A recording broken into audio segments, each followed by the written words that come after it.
ସକାଳୁ ସକାଳୁ ଉଠି ସମସ୍ତେ ରେଡି ହେଇ ସପରିବାରେ ବାହାରି ପଡ଼ିଲେ ପଞ୍ଚଲିଙ୍ଗେଶ୍ୱର ଯିବେ ବୋଲି। ବାବା ଯେବେ ଆସନ୍ତି ପ୍ରତ୍ୟେକ ଶ୍ରାବଣ ମାସ ଆମେ ଗାଡ଼ି କରି ପଞ୍ଚଲିଙ୍ଗେଶ୍ୱର ବୁଲିତେ ଯାଉ। ଯେହେତୁ ଏଥର ମୁଁ ଯାଇପାରିଲି ସେଥିପାଇଁ ସମସ୍ତେ ବୁଲାବୁଲି କରିବା ପାଇଁ ବର୍ଦେ ଆସନ୍ତି ବୋଲି ପଞ୍ଚଲିଙ୍ଗେଶ୍ୱର ବାହାରି ପଡ଼ିଲେ। ଯେହେତୁ ବାବୁ ଆମ ରାକ୍ଷୀ ପୂର୍ଣ୍ଣିମା ପାଇଁ ଯାଇଛନ୍ତି ସେଥିପାଇଁ ଗୋଟେ ଦିନ ରହିଯାଇ ସେ ବୁଲାବୁଲି ସମସ୍ତଙ୍କ ସାଙ୍ଗରେ ମିଶିକି କରିଥିଲେ। ତ ମୋର ଦେହଟା ଏତେ ଖରାପ ରହୁଥିବା ଭିତରୁ ମୁଁ ତ ଟୋଟାଲ ଯାଇପାରିଲିନି, ହେଲେ ମୋତେ ବହୁତ ମିସ୍ କରୁଛି ଜିନିଷଟାକୁ କି ସମିତ ସହିତ ମୁଁ ପ୍ରତିବର୍ଷ ସବୁ ଜାଗା ବୁଲିବା ପାଇଁ ଯାଏ। ଯେହେତୁ ମୁଁ ଯାଇପାରେ ସେଥିପାଇଁ ସମସ୍ତେ ବୁଲାବୁଲି କରିସାରି ଟିକେ ଥଣ୍ଡା ମଣ୍ଡା ପିଇ ଦେଇଥିଲେ। ତାପରେ 2-3 ଜାଗା ବୁଲିବା ପାଇଁ ତାଙ୍କ ପ୍ଲାନିଂ କରିଥିଲେ। ତ 2-3 ଜାଗା ବୋଲି ପଞ୍ଚଲିଙ୍ଗେଶ୍ୱର ବୁଲିବା ପାଇଁ ଯାଇଥିଲେ।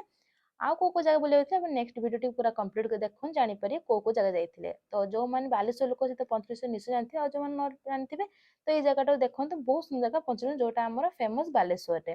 ତ ପଞ୍ଚଲିଙ୍ଗେଶ୍ୱର ବୁଲାବୁଲି କରିସାରିଲା ପରେ କ୍ଷୀରଚୋରା ଗୋପୀନାଥ ମନ୍ଦିର ଯାଇଥିଲେ। ଆଉ ଆମର ଏଠି ବହୁତ ଫେମସ ରହୁଛି ନୀଳଗିରି ଜଗନ୍ନାଥ ମନ୍ଦିର। ଜଗନ୍ନାଥ ମନ୍ଦିର ଦର୍ଶନ କରିସାରିଲା ପରେ ସମସ୍ତେ ଟିକେ ହୋଟେଲରେ ଖିଆଖୁଇ କରିସାରିଲା ପରେ ରିଟର୍ନ କରିଥିଲେ ଘରକୁ। ରହିଲି ଜୟ ଜଗନ୍ନାଥ।